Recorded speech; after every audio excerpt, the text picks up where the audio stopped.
Hello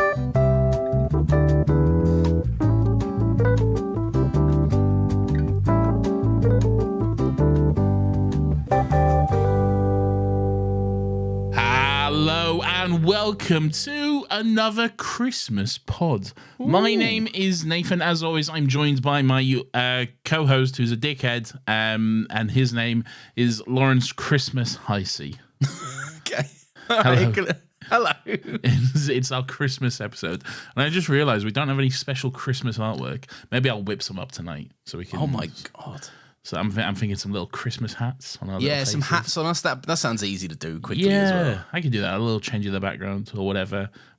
Spoiler alert, we're not going to have this cover art for long because we're doing a bit of a rebrand in January. But damn, bros are out here revealing our secrets. I'm out our here trade revealing secrets. all the secrets. There's little hints in places. You know, certain logos have changed on certain artworks and certain icons on YouTube have changed, I guess. So frankly, the fact that no one's noticed is a little bit insulting. People have noticed. Have they? Yeah. Someone posted in the Discord the other day. Has anyone noticed another Happy Studios thing has changed on the Still Got Legs promo thing? And what's the consensus? Are people a fan? Yeah, they seem to like it enough. Okay, all right. Nathan, glad tidings. Anyway, Laurence, what's this show about, you fucking cunt? Oh, yeah. I've got to do that first, haven't I? Nathan, This is the show where each week we get together to discuss something in the realm of pop culture. It could be a movie, it could be a telly show, it could be a video game. But the main thing is that we do so without any of the toxic discourse that is oh so prevalent, especially around Christmas. Sing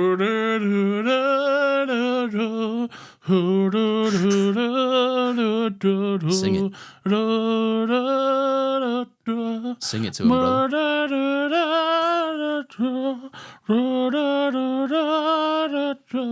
I like it. That was my beautiful rendition of the score to Love Actually. Oh, I'll tell you what, it moved me to tears. So well, I'm glad. Laurence, we're here to discuss Love Actually, a Christmas movie, or is it? I mean, kinda. I'd say it is. It definitely is. Yes, yeah, I'd say it is. It is. It's literally, there's title cards throughout the entire movie that count us down to Christmas. I know, but it's I know. There's always like a grey area with a few What's the grey area? I don't understand. Is it a Christmas movie? Is it a romance movie? Is it a romance movie set at Christmas? Most Christmas movies are romance movies. Wrong. Name. Elf. Elf. Yeah. Okay. Is Elf? It's been a while since I've seen Elf. It's got an element of romance in it. Zooey Deschanel? Is she? Elf and Zooey Deschanel. Yeah, okay. Yeah. Home Alone? Where is the romance in Home Alone? No, I'm saying no one's kissing in Home Alone. Okay, yeah. That's true. Yeah. Home Alone. You watched Home Alone for like the first time recently, didn't you? No, not the first time. It's the first time in many years, at least Insane. 10 years. How are you not watching that once every year? Well, I've wasted enough years of my life not doing that, and I'm going to stop that now. What the fuck is wrong with you? Like, I'm sorry. You need to watch Home Alone, and you need to watch Home Alone 2, Lost in New York, every single year, and then you need to watch no other Home Alone movies. Okay. All right. Not even that one with the kid from Jojo Rabbit? Not even the one with the kid from the Jojo Rabbit, which by my understanding is one of the worst movies ever made, okay? Really? Is it bad? That's what Gabby Bell says. Oh, Gabby Bell. I saw that video. I got to give that video a watch. It's a good movie. Good video, I mean. Bad movie, good video. No, you said it. You said it's a good movie. No, I didn't. That's it. A red Solo cup from Nathan has just entered the Zoom call. Red Solo cup? What are you drinking? Fill me up. Let's have a party. A red Solo party. A song we all know from Glee and Glee Only. That is true. That is the only place I know that song. When Sam busts out his guitar and he goes, Red Solo cup. It's a very American idea, the Red Solo Cup, isn't it? I remember when I went to uni the first time in 2013, fucking 11 years ago at this point. Jesus Christ. That's just made me feel very old. When I went to uni, there was and it was Freshers Week, and there was advertisements for all the kind of different parties, and one of them was like an American frat party. Okay, one of them was labeled as an American frat party, and one of the features that they advertised as to come along to this party was red cups.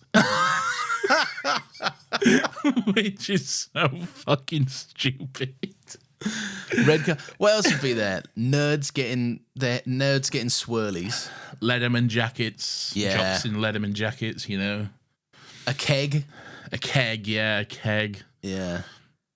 Underage drinking. And then the cops show up. Anyway, Love Actually. Turns out love is actually all around. All right, is this part of your Christmas roster? Of course it is. You can't have Christmas without Love Actually. So you would say it's a Christmas movie then? Yeah, I'm not a fucking idiot. Well, hang on, earlier you were saying. Yeah, it was, conversation, isn't it? Oh, a little bit conversation. I see, a bit of light flavour. Where are you at with this? I've seen, if you don't mind me saying, you normally conceal your Letterboxd ratings until the episode is out, but I saw you couldn't resist a 5. Do you live on Letterboxd? Because I posted it like 20 minutes ago, okay? I thought that would be safe enough of a barrier so that you wouldn't see it. But clearly, every spare second you have, you're just on fucking Letterboxd looking at what people are rating shit. I'm not, no, it's not like a nosy, like, oh, what did they rate this? I like seeing my friends' opinions. I like seeing them come through. Every second of every minute of every day, apparently. Jesus Christ, man. You know the feeling. There's social medias that you're on all the time, I'm sure. No, there isn't. Not every fucking 20 minutes just searching for the next hit. You're addicted, brother, all right?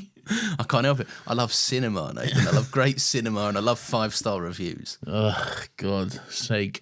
Well, yes, the cat is out of the bag. I enjoy this movie. I love this movie. I think it's great, all right? Genuinely, I know it's a little bit problematic in places, but I don't care. I just love it so much. It gets me every single time. Yeah. It warms my heart. It breaks my heart. It's just all around just such a great movie for me. I agree. It's fucking really ambitious. Like when you look at it, there's so many characters in this, and it's like also with it being a Christmas movie, you've got to achieve that sense of like wholesomeness and joy, but also like a bittersweetness that good Christmas movies have. I think like Home Alone has it really nicely in the last kind of act. Blood's obsessed with Home Alone after I watched it for the first time. I can't help it. I gave it a 5-star review, I think. Bro's the first person to check out Home Alone. He's like, hey, you guys ever seen this movie? You guys should check it's it called out. Home Alone. No, but do you want to tell everyone what your favorite Christmas movie is? What? It's a little bit controversial. Oh no, fuck off. None of this. I've never even said this. I know, but it's my favorite joke.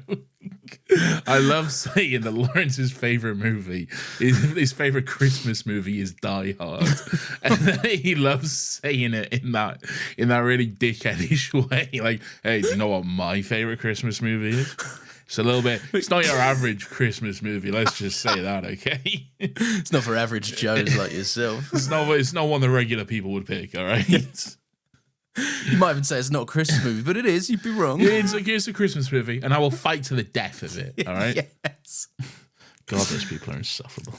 Yeah, I agree. No, look, this is great. It's so complex, and it's crazy that this works. It is really fucking insane that this is able to like land. And it is, yeah. Yeah, and give like so many people a satisfying story and a satisfying conclusion, and then somehow like tie them all up in a neat little bow for the most part. It's really fucking crazy. It is crazy that it works. It does kind of like make London seem like a small little town where everyone knows everyone and everyone is connected somehow within like a fucking 4-meter radius or something. But it's still fun. Yeah, it works for the most part until like the Prime Minister is involved, and then you go like, all right, come on, he's not the town mayor for fuck's sake. Well, no, he is the Prime Minister, but like I think it works. You know, he's going to a specific street for a specific reason. It just so happens that on that street, everyone who's also in the movie lives there as well. Yeah, that's like where the it gets a woman bit... who's having an affair with the Prime Minister's sister, sister's husband. She lives next door to the girl the Prime Minister is like wanting to have a relationship with. Look, it's London, small city, famously. All right, everyone knows everyone. So it's one of them things where you're just like, for the conceit of the movie to work, you've kind of just got to go, fuck it. People need to know things and get places. Like, it's just what it is. It's fine. It's fine. I'll tell you what. it. I like it too. I something that I wanted to ask you. I didn't realize this was apparently a trending issue, a hot button conversation point, if you will. Ooh, is it too woke? Well, it depends, I guess. Okay. So, what political party do you think Hugh Grant's prime minister belongs to?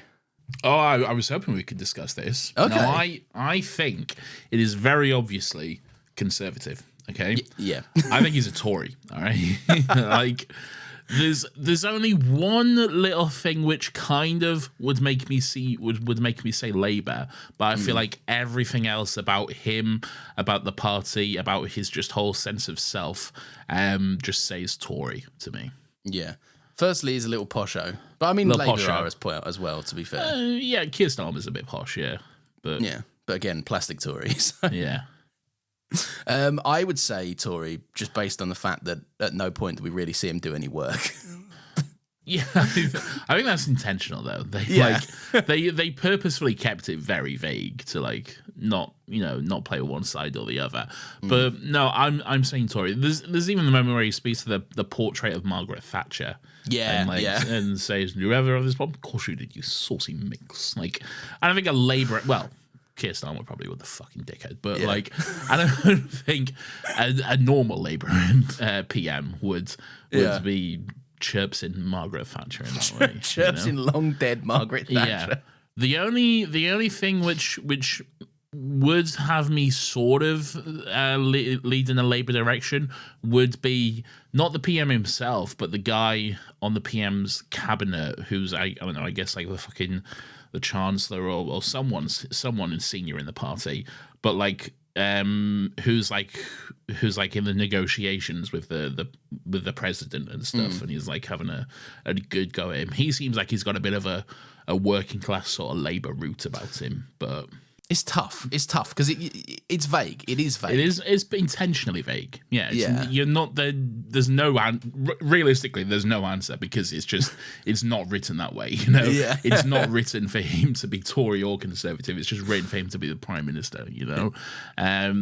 But I would say it mostly is towards Tory. Really. I would agree. I do like how randomly and weirdly quiet Downing Street is all the time. It was Christmas. Everyone's on Christmas holiday. Oh, I guess so. Yeah, I suppose that makes sense. Yeah. Bro's hanging about in all the the downstairs rooms rather than famously the little flat that they've got on the top of Downing Street. Yeah, they do make Downing Street seem like, the whole building is the Prime Minister's house, which it's not. Like, Downing Street is mostly like a work building. It's mostly like I've never been there, but this is what, like, from fucking, like, I guess the news and just other shit that I know. Yeah. But like, Prime Minister is mostly like an office building, and then there's a flat at the top of it where the Prime Minister lives. Really. Yeah, which apparently is famously kind of dingy and a bit like. There's pictures of it. Yeah, it's not that big. Yeah, it's like it's no the fucking White House. It's not exactly a grand fucking plantation mansion. Like. I mean, yeah, that's very true. Actually. Yeah.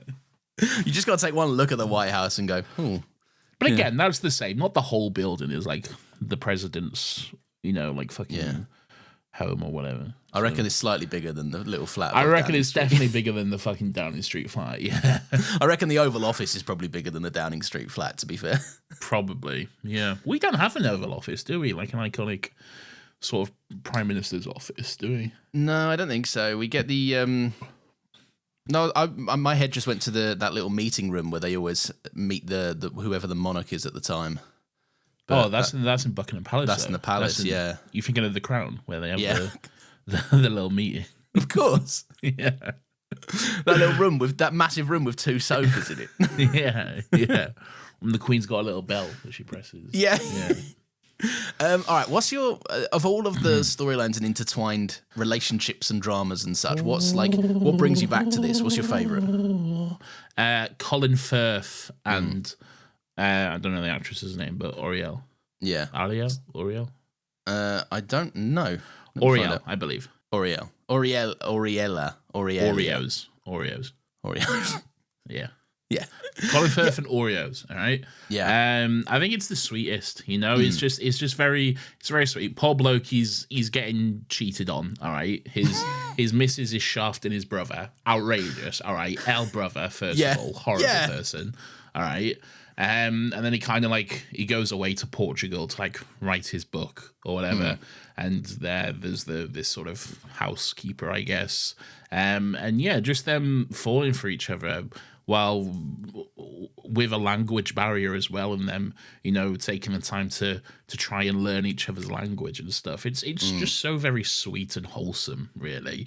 And they're trying to have conversations, but it's stilted and broken, but they still enjoy it nonetheless. And that one line where it's like, again, speaking in different languages, but when she says, "Oh, and you'll take me home later," and Colin Firth says, "Yeah, taking you home, it's my favorite part of the day, getting to spend that time with you." And then she says in her language, it's my least favorite part of the day, having to leave you. It's like, oh, so sweet. I love it. It's really sweet. That's my favorite one as well, right? Because I think it's the most classic romance one out of all of them. But also it's like, I like this idea that whilst we've got all this kind of not silly and not less meaningful, but like these different stories of love. This one is very much like some silly ones. There's some silly, funny ones. There's the guy who just wants to go shag all of America, the horniest man in the world, and somehow succeeds. And we'll get back to him. Right, we'll get back to this British fantasy. Right? Yeah,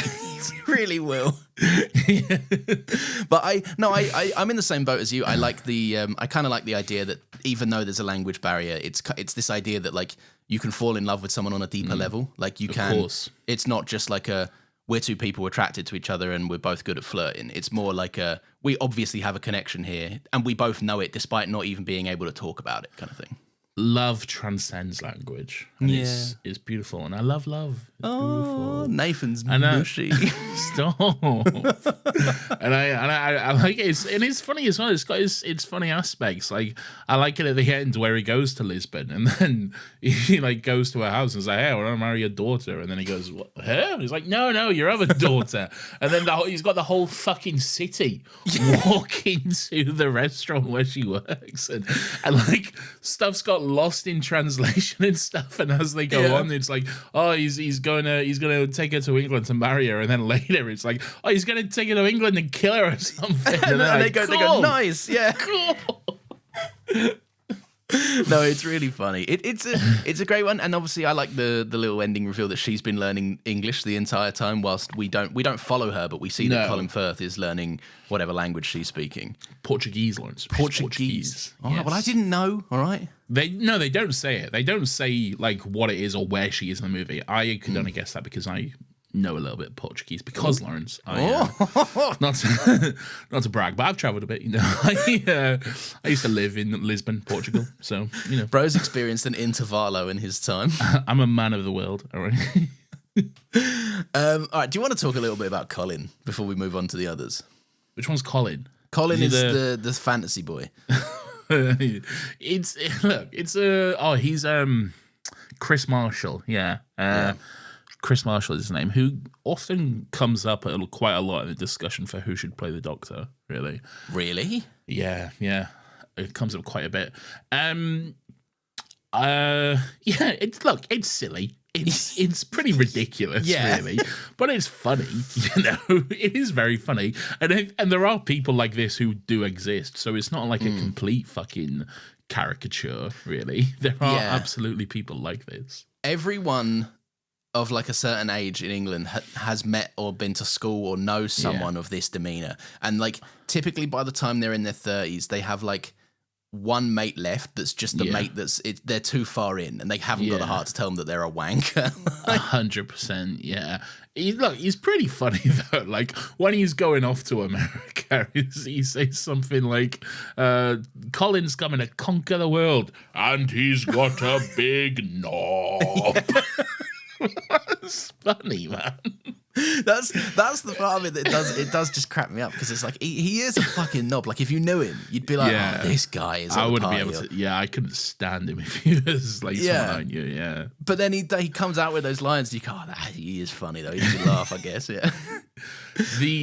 Like when he actually gets to America though, like I can't understand the the male British fantasy that was written. I have to imagine that like this fueled so many young British men to believe that they're destined to become gods of sex if only they can get to America, the promised land. Okay, they'll have a foursome as soon as they get to America with 4 of the most beautiful women to ever exist.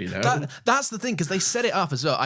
It's so obvious the movie knows it's doing a fucking joke. Because obviously, like, there's other fleshed out female characters in the movie. Yes. Right? And there's some issues here and there, but like, this is so obviously a caricature. And like, they even set it up like there's going to be a gag. Like, there's 3 of them, and they're already, like you say, beautiful women. And then they go, and the 4th one is coming as well. And I guess you could say she's the hot one. Yeah. And the gag, naturally in comedy, you'd expect a really ugly person to walk through the door. But no. But no, it's just another really beautiful woman. It's just another very beautiful woman of 3 already incredibly beautiful women. Yeah. And that stupid little shadow shot, like the silhouettes of them all taking off their clothes in the bedroom. And he's like, woo!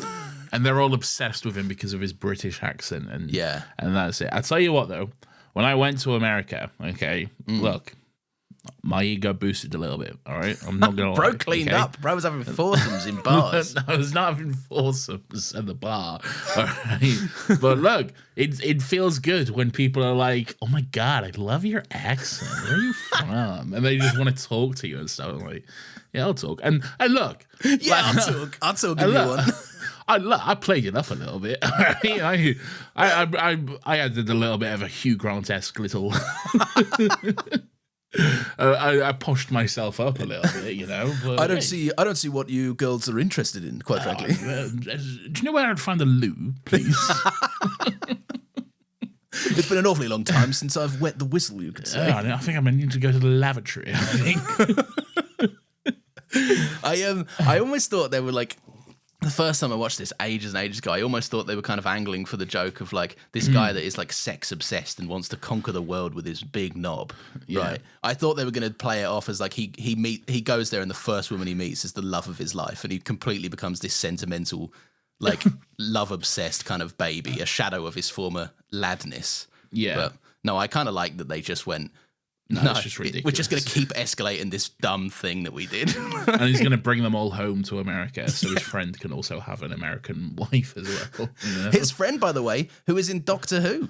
He is in Doctor Who. He's Kel the councilman. You think I wouldn't recognise Kel? All right. I'm just checking. Kel, the king of whatever that council was. Oh, it was vague, wasn't it? It was just like London Council. Yeah. And this smash the council van. Yeah. Cal the Council King. Right? There's a few Doctor Who alum in this. There are a few Doctor Who alum. Gavin and Stacey alum as well. One in the same Doctor Who alum and Gavin and Stacey alum. Wait, which one was that one? Stacey. When was Stacey? All right, Laurence, we're about to. It's the very next episode of Doctor Who we're about to watch. Oh, come on! She plays Queen Elizabeth. Oh my God! Of course she does. Yeah. Oh. You idiot. Wait here, my love. Yeah, very Welsh Queen Elizabeth. Yeah. Also, Bill Nighy. Yeah, Bill Nighy, of course. Yeah, Richard Curtis, yeah. He's so sense. funny in this. He is, yeah. He's very good in this, yeah. I don't understand, because his whole deal is he's a rock star. He's like Billy Mack, a fictional rock star, but that's a real song. That's I feel like Love Is All Around Me or whatever is a song by Wet Wet Wet. So I guess in this universe it was just by him instead. I guess either that or he's just got the rights for it and is doing a Christmas version. Like Michael Bublé. Well, no, because will sing... isn't it? Don't they say it's his original song? Oh, do they? I must have missed that one. I think so. Yeah, I think it was his original song, and now he's doing a Christmas version of it. Yeah. I like the whole storyline around that, just mid-recording it in the instrumental bits while the people are playing their music and the choir singing. The choir is the backup singers are singing. He's just like, this is shit, isn't it? It is, yeah. I feel it in my fingers. Do you often sing this version of it at Christmas now? I feel it in my toes. What did you say? Do you sing this version of it at Christmas? Not really, no. I don't sing any version of it, to be honest. It's not really a song that regularly comes up for me, if I'm being honest. It's fair. It's good, though. I like it. It is a good one. All right, should we talk about Alan Rickman? No, I don't want to talk about Alan Rickman. All right? Don't talk to me about Alan Rickman. All right. All right. What about Rick Grimes instead? No, we can talk about Alan Rickman. Okay. Let's discuss Alan Rickman. Snake. All right. Yeah. And no, you didn't mishear me. I didn't say his name from that franchise. All right. I said Snake with a K. He's a horrible man. He's not great stuff at all. I tell you what, though, I really like this is one of the more real aspects of like day-to-day love. I like that the movie shows you all these kinds of different loves. Yes, like a marriage that's obviously been going on for quite a few years. They're very much well past the honeymoon phase. They have kids. They're just a working marriage at this point.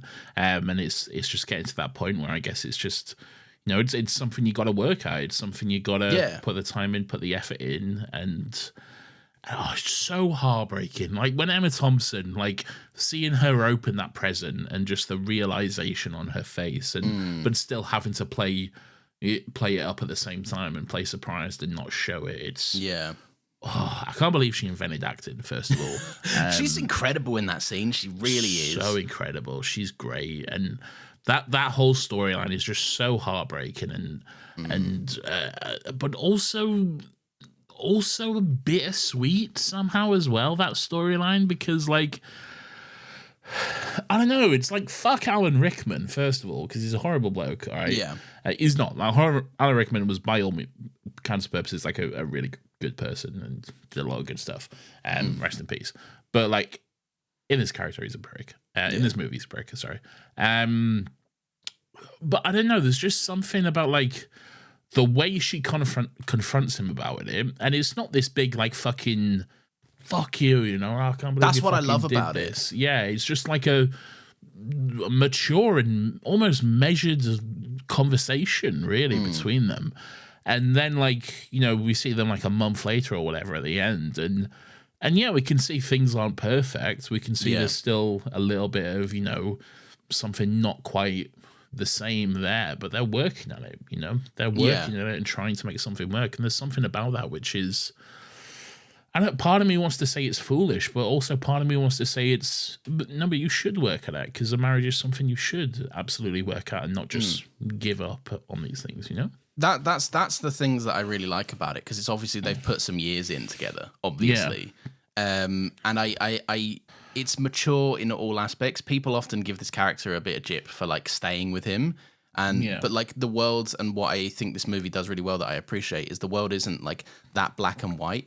Like people do have conversations. They have kids. That's a conversation as well. Do you stay together for the sake of the kids? Like it's a whole thing, and I think the movie does it so incredibly interestingly in the way that they make it sadder. They make that scene where she opens the present sadder by letting us watch Emma Thompson start to anticipate a genuine change in his attentiveness. Yeah.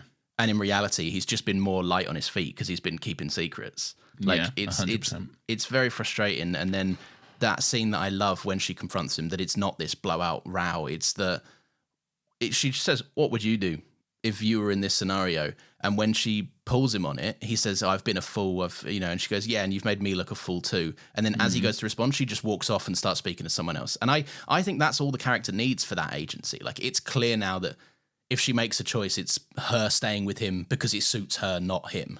Yeah, I think it's great. She's amazing. She does Emma Thompson gives a fucking amazing performance in literally everything she's in. Man, she's never put in she's never phoned it in her life. But national treasure. Absolutely, she really does just kill it. And yeah, even in that moment when her voice starts to crack and she breaks a little bit, she's speaking to him, I'm fucking tears, mate. I'm bawling whenever that happens. I just want to give her a hug. Yeah, I know. And it's when she goes down and the kids are all ready, and he doesn't know that he's been caught out, and she's like, "Oh my god, the kids!" And she plays it up, and then as soon as they leave, you just see the switch flip in her again, and she kind of starts to lose it, and then realizes, "Hang on, I'm a mum, and I've got to go out and be a mum." Yeah, 100%. Yeah, it's absolutely crazy. An incredible storyline, and I also think Alan Rickman plays it so well. Like, he plays this, like, just a guy that, like, for all intents and purposes, seems like an okay-ish husband, if not a little bit lacking in kind of a bit of passion every now and then, but like he plays it so well that he kind of gets caught off guard by a younger woman finding him attractive. Yeah. And he just gives into temptation. And then, like, I don't know if he regrets it by the end or if he's upset that he's been caught, but it's a case of, like, you do see he looks like he looks like a man who realizes he's thrown his life away. I think he regrets it.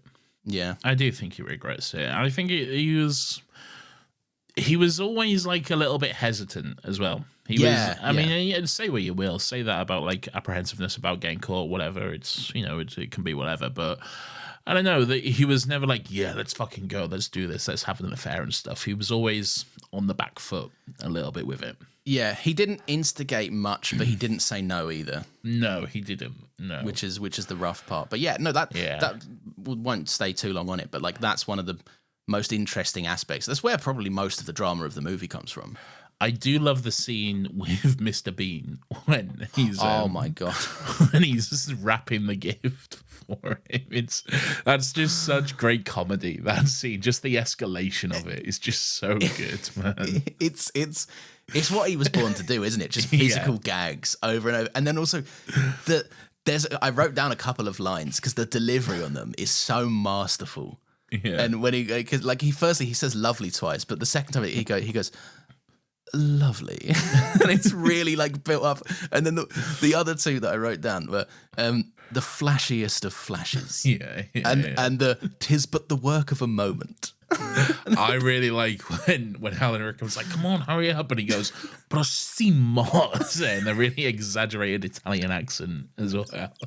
He's really funny. Like, he's really good. And then I love, again, you talk about great lines and great delivery. I love from Alan Rickman. He's like, what are you going to do now? Dip it in yogurt? It's great.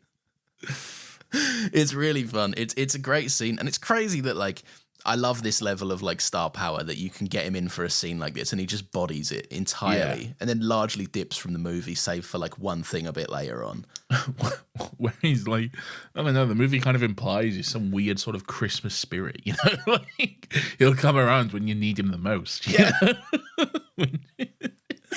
Which is great. I like it. It's just very stupid. It's so stupid, but I like it. I tell you who I love in this, right? And I think it's one of the best jokes in the movie. And there's not a lot of drama to be had with it, but the joke of Martin Freeman and Joanna Page. I wanted to talk to you about this because famously you hate Martin Freeman. All right? I don't hate Martin Freeman. I just think he's always Martin serious Freeman. Beef with Martin Freeman. All right, you cannot stand him. All right, he's one of those actors that only knows how to play Martin Freeman. So it can be very tiring. And I agree, but I don't think that's a bad thing because I think he does it well. All right. Yes. And I've come around on him as Bilbo, to be fair. He's good as Bilbo. He is good That's as Bilbo. one of the only good things about those movies, all right? Because those movies are quite bad, famously. Yeah, yes. I mean, we've covered them all and never watched them again since, so yeah. Look, I just like him in this. I think he's very funny. I like the joke is mainly the selling point of this thing. The joke that it's just like arguably the two most kind of reserved and shy people at professing their love, but their work is obviously simulating sex for camera. They're like stand-in actors for like some kind of... I can't tell if it's like supposed to be a movie or like a full porno, really. I think it's like a body double for a porno situation, like an arty porno kind of thing. But what kind of pornos getting body doubles? You know? Yeah, I guess. But anyway, it's like it's a very erotic movie or something. There's full breast, all right. There's full breast. There's full breast, yeah. Full nip, full peen. It's all out in the open, all right. But yeah, it is. I don't know. I just enjoy I guess it's almost like that sort of Gavin and Stacey-esque humor. Speaking of which, that like just that very sort of mundane, ordinary conversations whilst doing the most ridiculous erotic thing, you know? Like, he's literally holding her breasts, humping her from behind. When he's like, traffic on the M25 today, you know? Gridlocked. That's why I think it's this kind of more like body double situation, because they're both obviously not performing the acts. It's just like our bodies need to be moving in the right way. Definitely body doubles. I agree with you there. I'm just not convinced that it's a full porno. Yeah. I tell you what, it is funny. Speaking of Gavin and Stacey, I'm rewatching Gavin and Stacey right now in the lead up to the finale one coming out on Christmas Day. I don't have time, but yeah. I know. Bro's busy. I'm so busy, mate. But while watching Gavin and Stacey, obviously, like I'm pretty familiar with Joanna Page over the last couple of days. So watching this and forgetting that certain scenes were in it, I was kind of like, oh, hello, hello, Joanna Page. Yeah. Bit much, isn't it? And Dawn in this at one point as well. Yeah, the wedding caterer or something, or the event caterer or something. Yeah, wedding caterer. Yeah. Was it a wedding? Yeah, I think it was. It was the child bride Keira Knightley's wedding. Oh, the child bride. Yeah, we'll get into that. Don't worry. Yeah, well, yes, yeah, definitely. But how old was she when she filmed this? Like 17, I think. Yeah. Against like obviously like 30 or something Chiwetel Ejiofor, yeah. Well, we'll get into all that, Laurence. Calm down. All right. Yeah. Okay, all right, sorry. Yeah, I don't know. I like the just sort of it's there's something about the Martin Freeman and Joanna Page relationship where it's just like it's almost wholesome to a ridiculous level, really. Yeah. It's just they're very sweet while doing this like kind of ridiculous, not wholesome job at the same time, and I think that's what makes the comedy work of it, because they both kind of like have to like build up the courage to like sort of go on their date, and then they do, and there's the awkward moment at the door where he's like, oh, bye then. And they're both like bye, and then they both just stand there for a little bit, and he kind of leans forward for a kiss, and then he goes, oh no, and then like backs off and stuff, and then they do have the kiss, and then she just says, all I want for Christmas is you. Yeah. Which is so cheesy, but so wholesome and sweet as well. That's kind of what I like about it as well. It's just they are the two most nervous people, despite being the ones that immediately should technically be like the most vulnerable and exposed. Yeah, definitely. And it's almost sweet. Like they don't. It's a very rare thing to like have someone bare all on screen like that, but not make it a bit like even remotely like it's they're under fluorescent lighting. Martin Freeman's like, oh, sorry, I'll just turn around. Yeah, there's no part of it which is sexual. Really, yeah, not at all in any way, really. No. I like that quite a lot. And he does his little hobbit jump after he has a kiss. He does his little Bilbo jump down the stairs. That's a good little jump. I like it quite a lot. What do you think of the obviously the main stars of the movie, Ant and Dec? I love the way Bill Nighy says, thank you, Ant or Dec. Such a good joke. Yeah. I'd say it's a flashback to the era, all right, this movie, because there's a lot of spiky gelled hair. Yes, there's a lot of young men with spiky gelled hair, so wet look gel, all their hair going as far up as possible, and Anne and Dec looking very youthful by today's standards, like little boys, really. Yeah, very much so. And it kind of did make me realize, fucking, they've been around forever, haven't they, these two? They have, yeah. They really have. Since, I don't even know when since, but fucking years at this point. Since PJ and Duncan, something we weirdly discussed earlier today. We did, yeah. Let's get ready to rumble. I will say times have changed a little bit as well in terms of if the PM went fucking door-to-door knocking, how quickly do you think he'd get egged or beaten up? Oh, he'd get punched like the first door. That was opened, yeah. Especially in what was described as like a rougher area as well. Like you are getting hit. Yeah. If a Tory MP went down a rough street, mate, no, it's over. They've largely stopped doing it now because too many times people put a camera in their face and they were like, why are you such a knob? They were like, I don't think that's appropriate. Just could not fucking defend themselves for anything. What I do like when Hugh Grant does go knocking door to door, I like it when the kids are like, "Are you carol singers?" So he starts go, "Oh yeah, go on, then I'll sing Good King Wenceslas." So he does, but then his like security guard joins in, and he comes in with like the rich baritone, like "Good King Wenceslas looked out." Just the look on Hugh Grant's face is so good. It makes him jump for a second. You go, fucking hell, shit. While we're talking about Hugh Grant, should we talk about his relationship with Natalie? Yes, fat Natalie, who's so fat and and a whale of a woman. What's going? Are people blind? No, it's just 2003, Laurence, okay? You do not understand the levels of fat phobia which were rife in the early 2000s. She's not okay? even remotely fat. Not even. It's like, in no world would I ever call her fat whatsoever. But they're like, oh, chubby Natalie, the whale. Yeah. What That the woman's like, fuck? oh yeah, she's got a fat ass, I reckon. It's like, calm it down. It's insane, man. It's fucking... I don't know. Not a funny era to grow up in as a chubby kid, I'll tell you that. Yeah, I bet. Yeah. The reason I still have issues to this day. But like, even there's little things like one of her like relatives calling her Plumpy as a nickname. Yeah. And then like at the end, I was like, I thought we were free of it. I thought the Prime Minister had whisked her off to a life of luxury or whatever. And then at the end, he picks her up and she runs to him, lovingly so, at the airport. Jumps into his arms and he goes, basically to the extent of him going, fucking hell, you're fat and yeah, put you down, bloody hell. It doesn't say that, but yeah.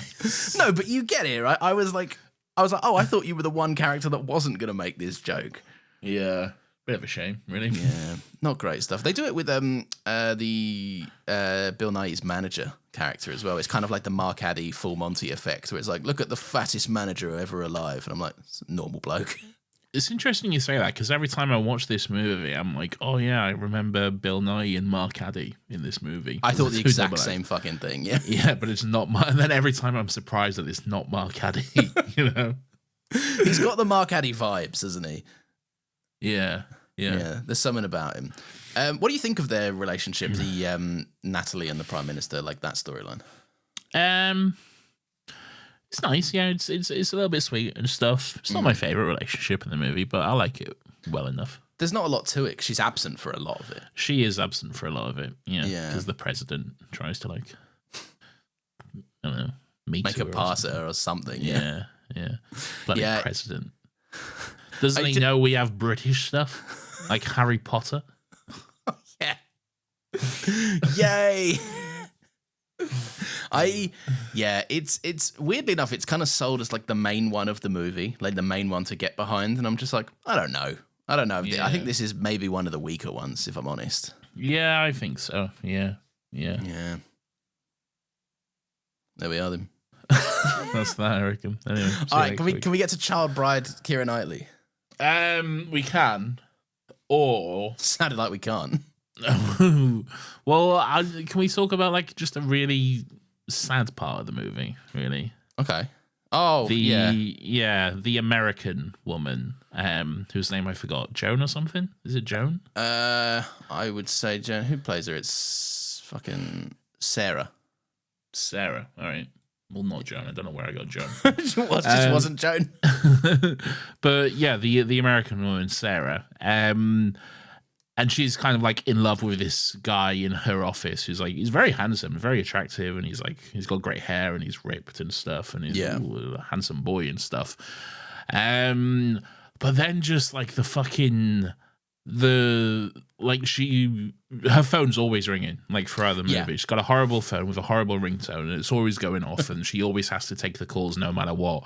And like it's revealed as she's hooking up with, Mr. Handsome Sexy Abs or whatever, that like she's got a brother who's like really like not well, very sick, and she always has to like, she's basically like a kind of carer for him basically, and she's kind of given up pretty much her entire life to sort of, well, she's put her life on hold kind of to like sort of look after her brother and stuff. And it's just, I don't know, it's so heartbreaking, really. It's sad, and I like that that's almost a rug pull of the movie a little bit. Yeah. Like it's, maybe there's something in the fact that like using someone with clearly kind of like a disability as like a bit of a trump card for the movie or whatever. But like there is this nice component that I think comes across quite wholesomely in that it's set up that her and sexy office man, Carl or whatever his name is, they're going to be the romance. This is going to be the pairing. But actually, the movie takes a different turn, and her storyline is way more about kind of familial love rather than romantic. And I thought that was interesting. And I also thought the performance was very good. Like I thought the performance is excellent. It's brilliant. Yeah, like there's quite clearly even when he lashes out at her and it's unexpected for the first time, just the sadness in like how it's routine for her just to know to stop him and the guy to come in and they don't really say anything.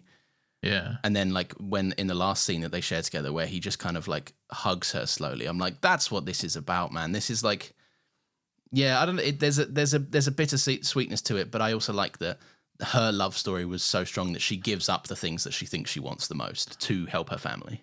But I don't think that's sweet, though. That's the thing. I'm not seeing that as sweet. I'm seeing her as putting her life on hold and not being able to do the things she wants to do because of this. And like, she'll never blame her brother for that. She'll absolutely... She's not saying, like, her brother is wrong in any way. That's absolutely not what I'm saying or not what she's saying, I think. I think it's more the case that this is just how it is, really. Yeah. And I think that... And the reason I say that is because there's this whole through line throughout the movie of her phone going off and she's got to answer the phone. You know, it comes up in, like, fucking the first time we see her, Alan Rickman says, turn that phone off and let's talk and stuff. And it goes off, like, as she's hooking up with this guy and she can't resist. And he's like, no, turn it off and stuff. But she still has to take the call. Even though it's, like, it's frustrating and it's interrupting these like moments, these big moments in her life. And then there's the scene, like I think it's Christmas Eve and she's still working late in the office. And then Carl comes up to her and he's got like this, and this is after they had the moment and stuff, and he's like, it's clear that he wants more. It's clear that he wants this to progress somewhere, but she kind of shoves him off a bit, gives him the cold shoulder, and then she calls her brother. She gives the call. She makes the call, not her brother calling her. In that moment, she's the one who needs that sort of just some kind of connection, some kind of like warmth, I guess. And I don't know, there's just, maybe I'm like reading too much into it, but I just think there's something like really heartbreaking about it, really. That like, because that is like the side of like, carers and this kind of stuff that isn't often brought about much, because there's an element of guilt surrounding like feeling like your life exactly on hold for it, and you obviously don't want the person you're caring for to feel that guilt as well, because it's not fucking their fault, is it? Then they absolutely don't want that for you either, but yeah, it's, I don't know, there's just something like tragically heartbreaking but tragically beautiful about it, I think. I don't disagree at all. I think you're not reading into it like too much there at all. I think that's there to see. It's like there is absolutely a sadness to it, but again, it kind of comes back to the fact that the movie is just not. It's not only concerned with romantic love, and it's not. Yeah, and it's more concerned with showing you like also like we saw with Emma Thompson and Alan Rickman as well. It's not always a pretty love. Sometimes it's what you do because you have to, and the circumstances you're in. And whilst that like may not be something you despise, it may not be exactly what you want either. Yeah. Which is but I think there is there's a harsh reality to it, and I think maybe that's why it ticks that Christmas movie box, in the sense that there is, Christmas a lot of the time for people can be sometimes a miserable affair, going back to see relatives you may not get on with that well, or having to focus on the fact that like maybe your loved one's health has deteriorated and you kind of have to watch that year in, year out. I think it makes it real, in quite a satisfying seems the wrong word, but it does make it feel like a slice of life in an otherwise pretty ridiculous movie in places. Yeah, definitely. I agree. Yeah. Right, Nathan, I don't know if you know this, but to me, you were perfect. All right. Hey, come on. I'll be honest, I can't remember which bit I was referencing at this point. Is that the Rick Grimes cards? Yeah, that's the card. To me, you were perfect. You must know that. All right. There's a lot of quotes, all right. All right, what do you make of Child Bride Keira Knightley's storyline with Andrew Lincoln and Chiwetel Ejiofor as well? Isn't it insane that Keira Knightley is 3 years older than Thomas Brodie Sangster? When I see that come up and just various places of little trivia nuggets and stuff, it disgusts me in such a visceral way.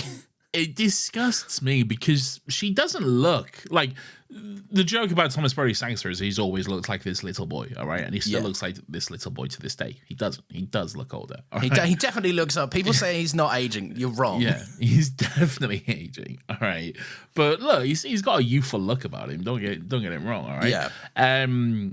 and Keira Knightley definitely looks older than Thomas Brody Sangster in this movie. Like, they do not look 3 years apart whatsoever, which is, it still blows my fucking mind. 3 years is insane. But yeah, she is a child bride to Chiwetel Ejiofor. Yeah, like, I know this was the era of Keira Knightley, like, or like the start of it, I guess. Yeah, it was kind of the era. Yeah, she was coming about. I think Bend It Like Beckham was, what, 2001, I think? That sounds familiar, yeah. Yeah. He's Irish. He knows about racism. Yeah, he knows about racism. When were the Pirates movies? She the same, I think in 2003 as well. Yeah, so really around this then. Yeah, it's very much around this. Yeah, this is where she kind of popped off in a big way. So that's it's just strange that, like, look, she looks older than she is, I think. She definitely does look older than she is. Yeah, she doesn't look 17. No. But it's still weird. It's still strange. She wears that hat. She does wear that hat. She has that. She has that line where she's like, "I look quite pretty," said the most beautiful woman ever. I look quite pretty. Yeah. She's I tell you what, that whole storyline, I'm intrigued by it. Yeah.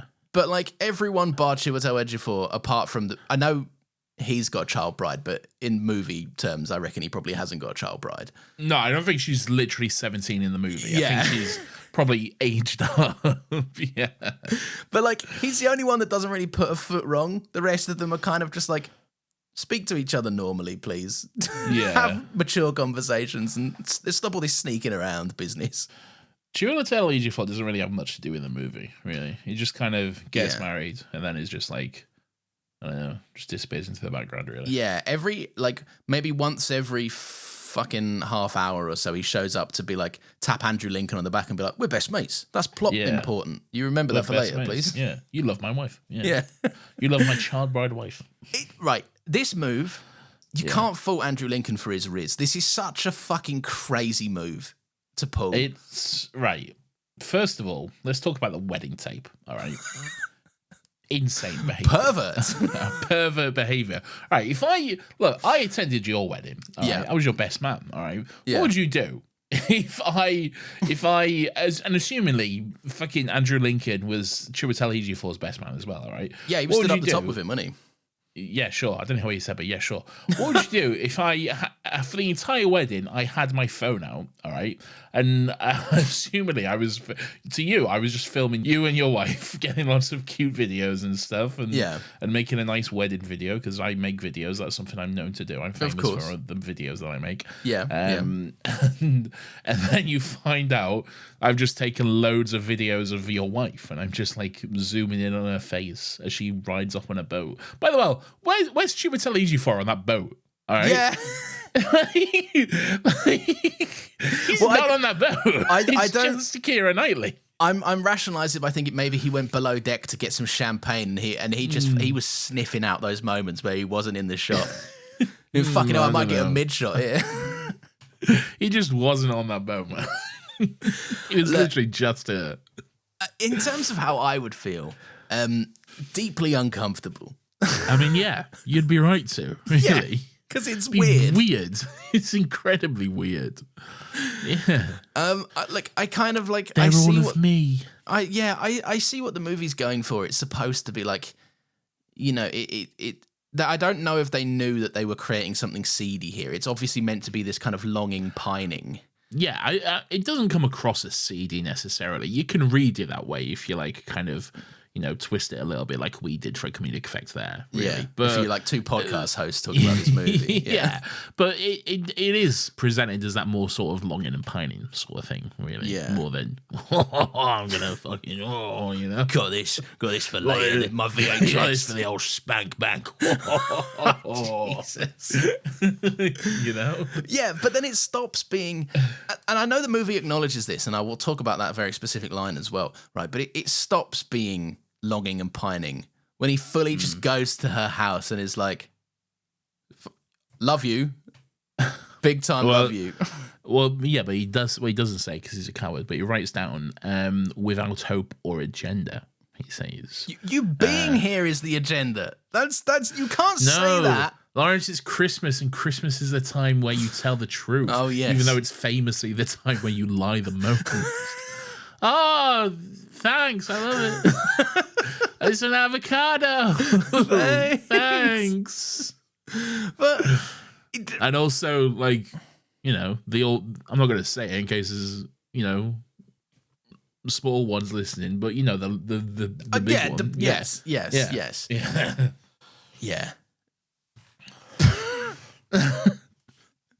So many parents just shit themselves. It's fine. Everyone's fine. All right.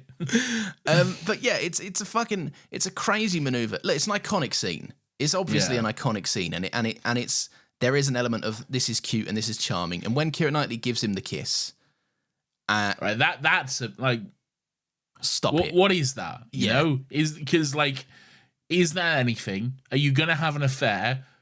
Are you just giving him false hope? You know, what's the message here? I read it very much as because he says enough. That's enough now, and he walks off, and he says that to himself. I think that's. But then she gives him a kiss. No. This is after he gets the kiss. He gets the kiss, and he goes, right. Oh yeah, he did. That's all I need, kind of thing. Time to go kill zombies or whatever. Yeah. Yeah, but I don't know. There's that's the weird part of it because it's like I got the kiss, now I'll stop. It's like, no, you should have stopped before. You shouldn't have started, bro. It's not appropriate. But and then at the end, like they're all at the airport, and like Chiwetel Ejiofor and his child bride are there, and they're all, you know, they're mates with Colin Firth as well, and they're like, oh, here's my Portuguese wife and everything. It's all lovely and stuff. Yeah. She's like, oh, I want to marry your friends because they're all handsome as well and stuff. It's all good fun. We're all having a laugh. And then Andrew Lincoln's there, and he's like, oh, I just tagged along as well. Is there some kind of polyamory, like, sort of three-way relationship going on? No, I don't know, man. I don't know what's going on. I think Keira Knightley's intent was, this man obviously has a great deal of affection for me. This kiss is me relinquishing that, hopefully giving him something, but also being like, well, the way she kisses him and walks off and they don't share any words. It feels very much a case of like, have this, now you need to stop. Now this is enough. Right. I don't know. I don't think it's well communicated. No, I don't think it is either. And I also think when he arrives at the airport with them later on, like it's clear that he's just hanging around these two. So like, there's this element of like, that's not good for him as well. No, like, you open the can of worms, and like in 10 years' time, when your marriage maybe suffers a little, is Andrew Lincoln going to be just there rubbing his hands? Has Keira Knightley told Chiwetel Ejiofor about the kiss? Has she told him about this whole situation? You'd have to imagine no, but then that's not great, really. Yeah, look, the whole thing. Not fantastic from any of them, really, apart from Chiwetel Ejiofor, who's just a guy who wants the carol singers to piss off. Yeah, give him a quid and tell him to bugger off or something, you know? But yeah, I don't know. Weird part of the movie, but I like it. It's communicated with sincerity. It's performed well. I like Andrew Lincoln. I do find him a charming man. Coral! Doing stuff, Laurie. I tell you what. Thanks. Do you like that moment where he like... He's walking around and he's sad after he's been caught being a pervert, and he I like the moment where that, but then he like kind of goes, "Argh!" And that guy in the street just goes like, "What the fuck, man?" That's the bit I was gonna say. Yeah, he just goes, "What the fuck?" It's great. It's good stuff. Yeah. All right, little boy wants to. The little boy from Love Actually. That's what we call him. It's actually Little Love Actually boy. The boy from this. Yeah, he wants to hook up with his GF or something. He wants to impress the beautiful American girl at his school, American Joanna. So he does what any little boy will do. He learns the drums. And now, as a drummer, Nathan. Yes, I am a drummer. Thank you. Was there any agenda there yourself? No, I just liked the drums, really. Do you like this? This is one of my favourite storylines. If I wanted to impress a girl, I definitely would have learned the fucking drums. All right, like, the least sexiest of instruments. All right, no one is impressed by the fucking drums. If I wanted to impress a girl, I'd have learned guitar or piano or some shit. All right, those are the most sexy ones. Drumming is kind of the only instrument where if you play it, it's the only instrument that you can play solo and people just go like, "What's that?" No, it's not. There's good drum solos. Yeah, in songs. No. I've never seen anyone just pick up a drum kit and bang out a tune that's made people tear up or made people go, yeah, amazing. Well, yeah, because it's not that kind of instrument. That's what I'm saying. All right. Well, I don't like it. I like the Liam Neeson and the little Love Actually boys relationship. I think that's one of the best storylines in this. Yeah, it's very sweet. So Liam Neeson is like this kid's stepdad, and his mum has just passed away. Liam Neeson's wife, this kid's mum. Yeah. And he's kind of like, I'm not your dad, but I'm the dad that stepped up. I'm not the stepdad. I'm the dad that stepped up. One of my favorite things. Oh, that's good stuff. He's the dad that steps up, and like he just now has to look after this kid, I guess. Which is like an awful and weird situation to be in. Like to just inherit a kid is like pretty wild. But hey, he has a bloody good go at it. You know, he steps up to the plate and stuff, and like it's really sweet, really. It's nice to see like because this kid is obviously like wiser than his years. Like he's obviously a very mature and like well-to-do child. So I do like that. Like it starts off with him telling his sister Emma Thompson basically. Wait, it's not his sister Emma Thompson. No, it's sister, just a friend. Just a friend. That's it. Yeah. Telling his friend Emma Thompson, like essentially, like when I married this kid's mum, the stepdad thing wasn't really like a big thing, and now it's the thing. Now it's the only thing. And I like that throughout the movie, their relationship does progress in the sense that like he just starts openly being like, "Oh, if that woman calls, I'm gonna shag her in your bed, mate." Like, great payoff to that joke, by the way. That really is, yeah. Amazing payoff. He's just like, by the way, if I ever meet Claudia Schiffer, I'm gonna fuck her in every room in the house, including your room. And then fucking at the end, Claudia Schiffer shows up, and they just immediately fall in love. So good. It's a very, very stupid little thing, but you go, it's good though. I like why not? I tell you, I do like with that little kid as well. He's trying to impress that girl, so he plays the drums, and she's the whole thing is it's the Christmas nativity concert or something at the end of for Christmas, and there's that great little moment. It's just such a stupid little gag, where she's singing "All I Want for Christmas Is You," but then she goes, "All I want for Christmas is you," and she points at the little Love Actually boy. Yeah. And he's like, "I've been recognized." And then she goes, "And you, and you, and you," and starts pointing to loads of other people. Yeah. Yeah. And I just love that because each time it cuts back to him, he's just like a little bit more miffed, and it's very cute. I really enjoy the whole. First of all, this whole school concert, they're doing like the nativity and stuff, and there's like octopus, there's a lobster, there's a fucking whale with a little bonefish in its mouth, which is amazing. And the thing that cracks me up without fail every time is like you see them singing this, they're singing like "Catch a Falling Star," "Catch a falling star and put it in your pocket." And then there's one kid who's like dressed up as like, I don't know, an angel or something, but then he's just got Spider-Man face paint on as well. It just kills me. It's really funny. It's great. Did you ever have something like this, like a dumb nativity thing when you were at school? Yeah, every fucking school has like a stupid nativity. Yeah. My brother was he still gets fucking rinsed about this. And for context, he is 32. Is your brother? Fuck. Yeah, you're old, bro. All right, yeah. But he's 32, and it still comes up almost once a year at least that he was an egg in the nativity. He was an egg. Yeah. And that's funnier. People won't know this, but that's funnier because your brother is bald. Yes. Well. He really went method for it.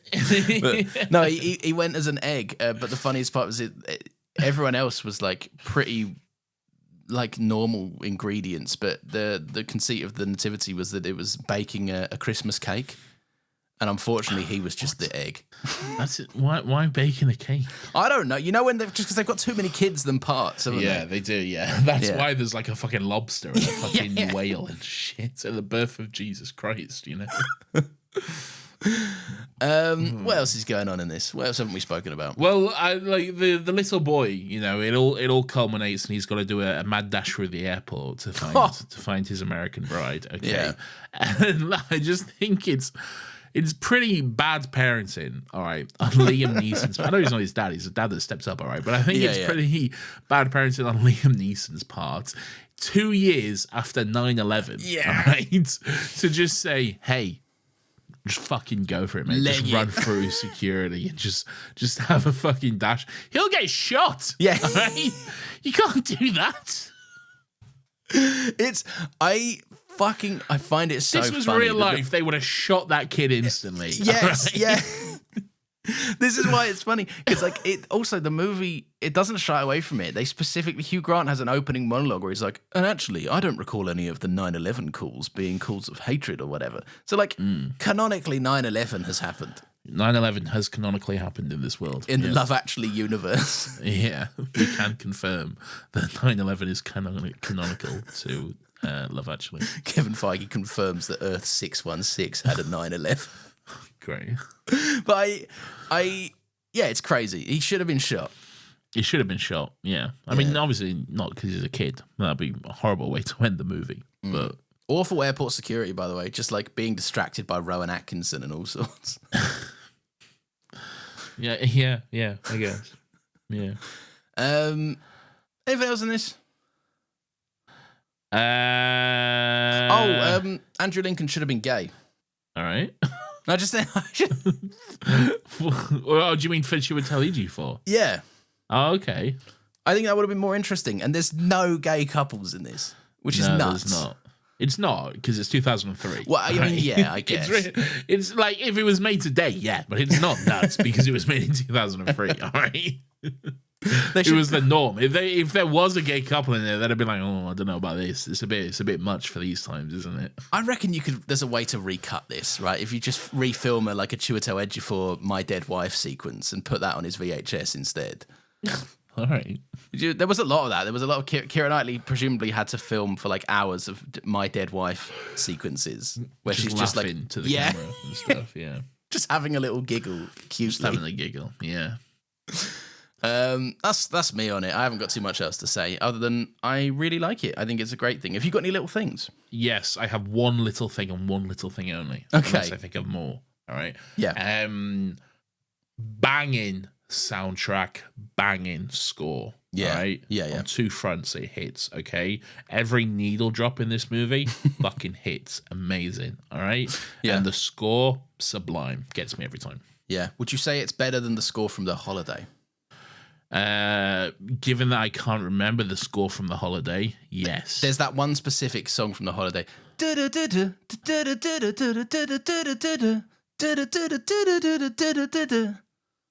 That's not helping. Fair enough. I have no memory of it at all. I only bring it up because it's the one that typically gets brought up within like these are the two like Hallmark holiday Christmas scores. Like they're the iconic ones. Love Actually is the iconic one. I'll play some here for the episode.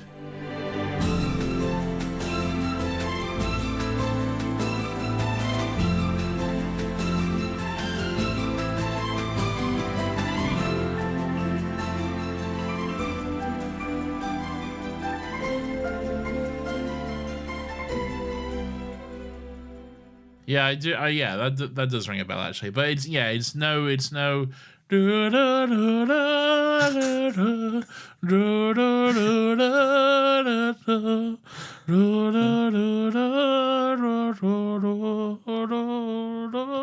I think they should release this version. They should. This is the version I want.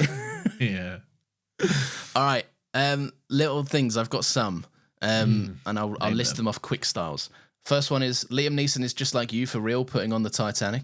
It's true. Yeah. Yeah. Bit of you. That's how we do it. Yeah. We need Kate and we need Leo. You do need him. They fall asleep during it though. That's not you. Outrageous. Yeah. Could have been me. Never. Bill Nye needs to be tried at The Hague for war crimes for saying let's get pissed and watch porn to his mate. Nah, that's good stuff. What, you just hanging out with your bro watching porn? No, but it's weirdly sweet. We end these podcasts and we just put some porn up on the Zoom call. Nathan shares screen. That doesn't happen. And the last one, I cannot forgive. I know it's ludicrous and I know it's intentionally like ridiculous, but I cannot forgive the line, "Come on, big boy, I'm naked and I want you at least twice before Colin Firth gets home." Yeah, look, that's pretty. Colin Firth gets home. Yeah, it's pretty rough. Yeah. Just normal things after you've presumably just had intercourse. It's normal to announce that you are still naked and want more. Where was Colin Firth's brother when he went like back home for Christmas? You know, when he's like, Uncle Jasper's here and he's brought presents and all this shit. Shunned. And like, where was the fucking the disgraced brother then? You know? Yeah, he should. If he had any sense, he would not show up to that family Christmas. Absolutely not. Shunned. You know? Yeah. Horrible behavior. Awful stuff. Amazing jumpers. I can't remember the jumpers. You can't remember Colin Firth's iconic knitwear? Oh yeah, so I thought you meant like the whole family had on Christmas jumpers. No, fuck them. Yeah, no, I do. Yeah, you're right. Yeah, Colin Firth's knitwear. Oh, apparently I didn't realize this. I had a little look at some trivia. Do you know where where all of his manuscript falls into the lake?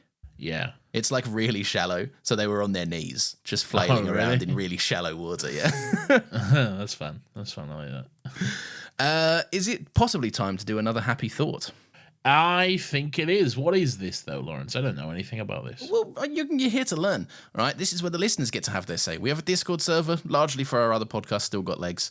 But yeah, we talk about Nathan posts in what we're talking about, and then people get to write in and have their say, and we get to read some of them out. So I will say this, all right? This message came in at 10:27.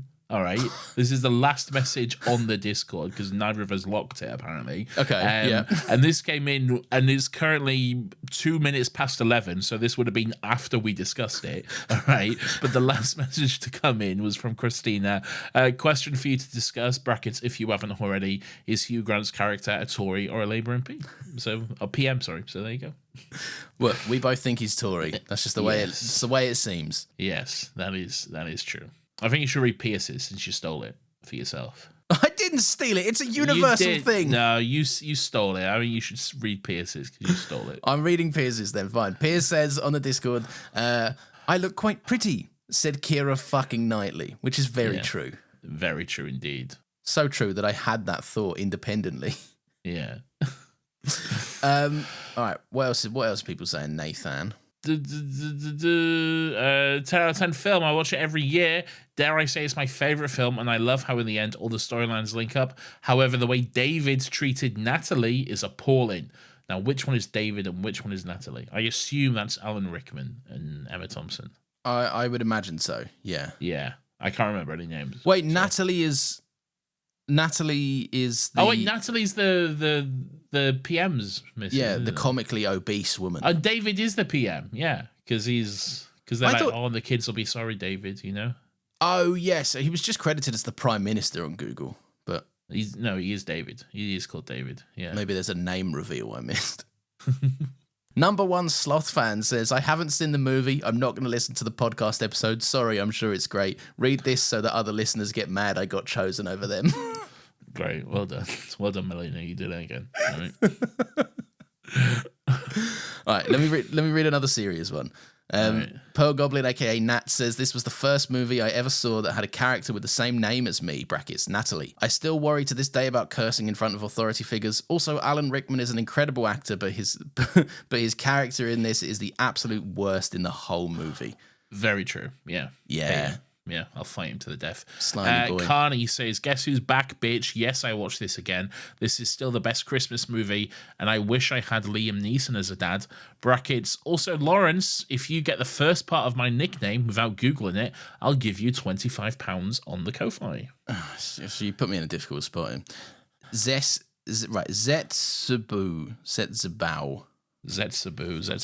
Carney. Do you know this? No, I don't, but I'm going to Google it because it didn't say I couldn't. You're allowed to Google it. I'll be honest with you, I have no idea where to even start here. It'd probably be some shit movie thing. Yeah, almost certainly. It feels like a... Oh, no, it's not. Is it something...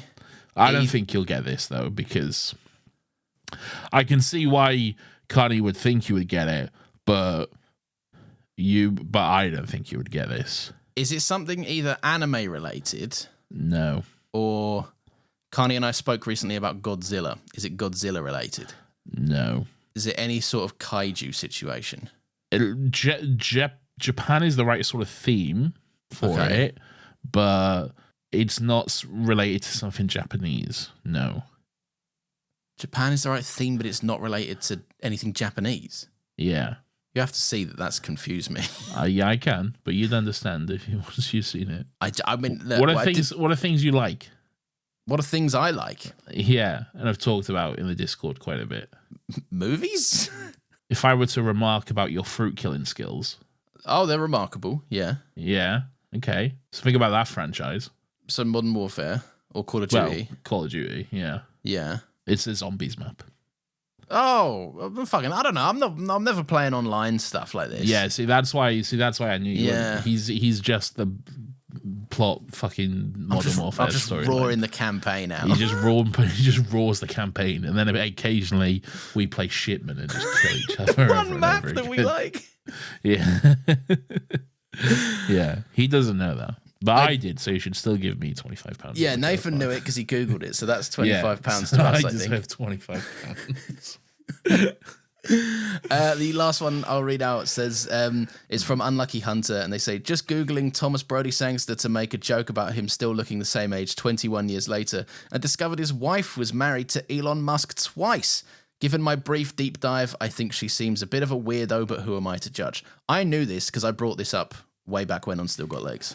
Yeah, we talked about it quite a bit. She was, well, yeah, a bit weird, but there we go. Not great. Hopefully she's happier with Thomas Brody Sangster than she is with Elon Musk. Maybe. We'll see. Or maybe they're all weird. But anyway, do you want to recommend some stuff? Oh, fuck. Yeah, sure. You go first, though. All right. What we do at this point in the show is we recommend some stuff to our lovely, loyal listeners and to each other. Could be anything we've watched, read, listened to, or just experienced in the last week that we cannot wait to share. I will go first while Nathan frantically thinks of something. Despite this segment being a mainstay in the show for like well over a year. I know, I forget it every time.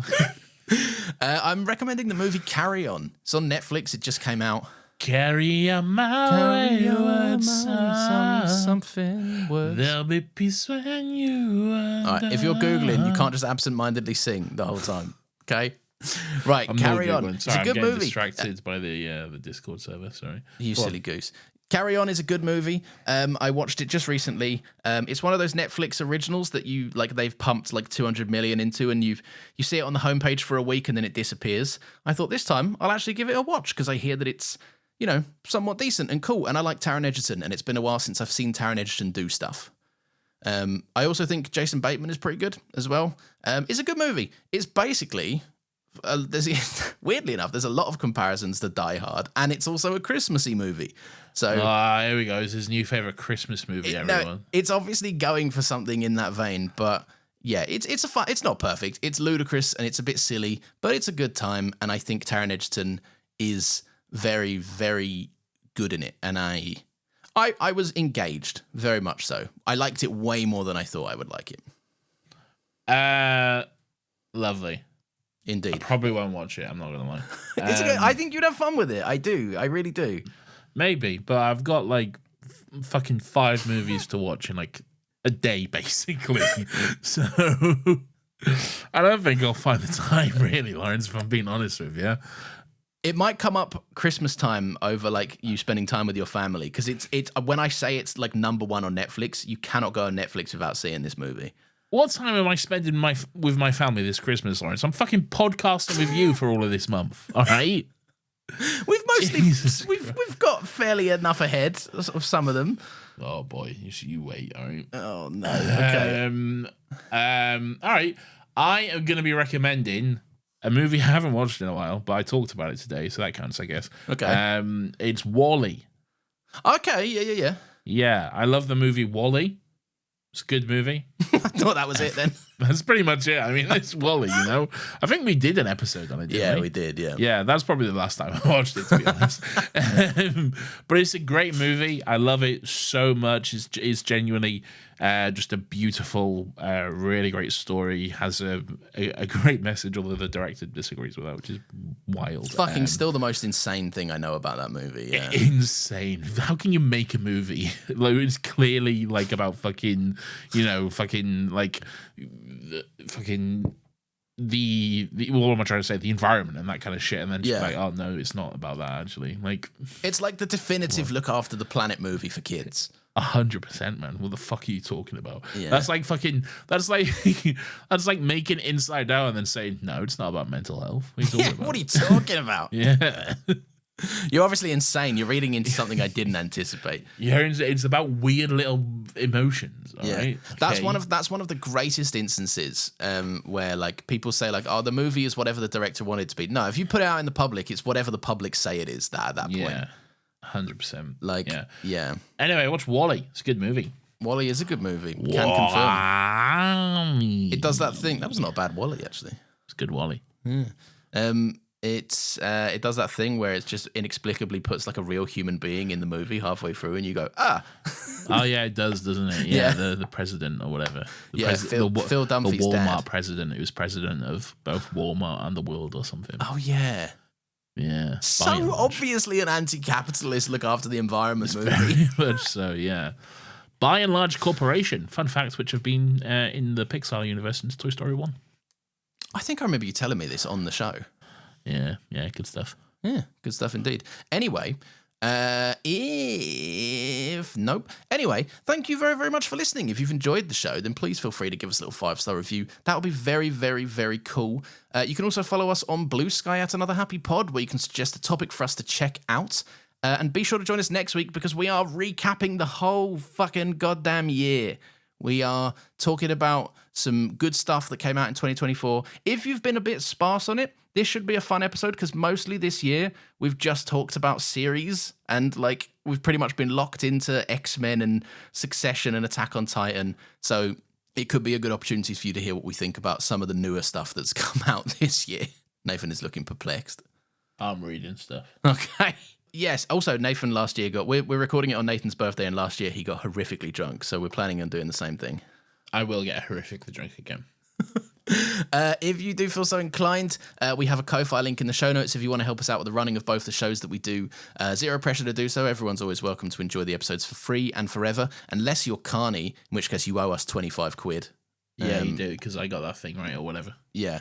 But no, the most useful thing you can do if you want to help out the show is just share it with your mates. And speaking of both shows, Nathan, what's the other podcast that we do? It's called Still Got Legs. It's our Doctor Who rewatch podcast where every bloody week we watch, discuss, review an episode of Doctor Who.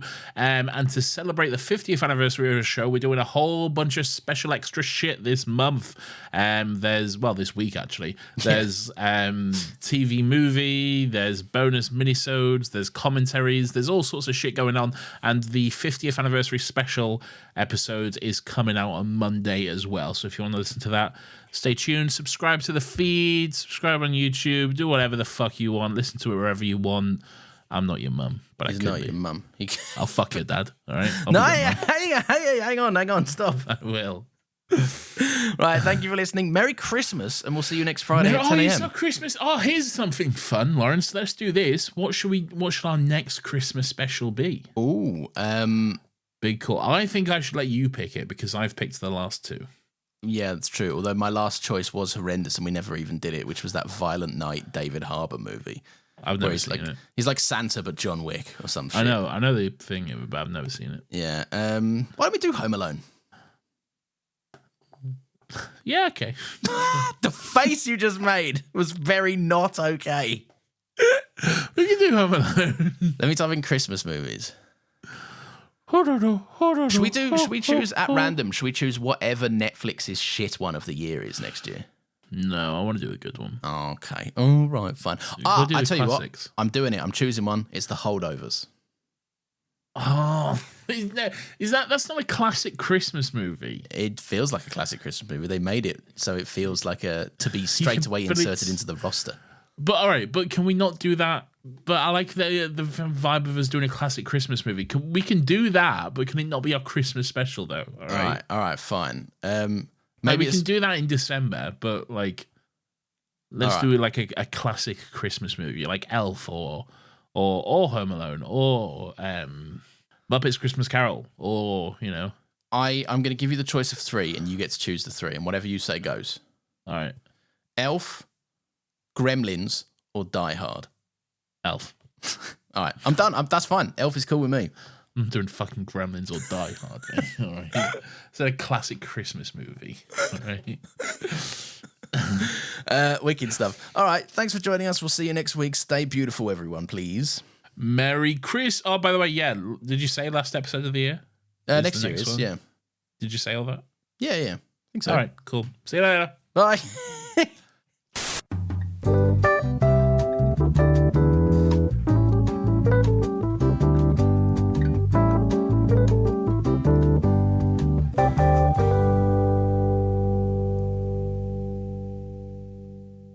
Nathan's mum has got it going on. He stopped recording. He's not here. He can't stop me.